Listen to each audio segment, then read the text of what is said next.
মানে literally guys, আমি হাসতে বাধ্য হইতেছি। মানে কিছু কিছু মানুষ থাকে না, যে গন্ডারের চামড়া, এগুলার গায়ে কিচ্ছু লাগে না। সেম হয়েছে, আমাদের বাসায় একটা আছে গন্ডার, মানে এর গরমও লাগে না। আপনাদের আজকের ওয়েদারটা দেখাই আমি।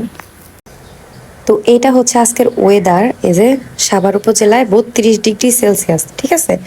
তো এই গরমে মানুষের যে অবস্থা, আর দেখেন অবস্থা দেখেন।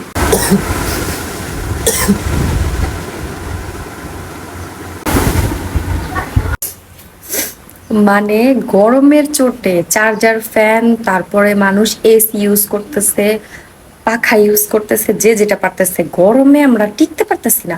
আর আমার ভাই এই গরমে একদম ভর দুপুর বেলা, এখন 2টা 28 বাজে, এখন একটা কাঁথা মুড়া দিয়া ঘুমায় আসছে এই গরমে 32 ডিগ্রি সেলসিয়াস।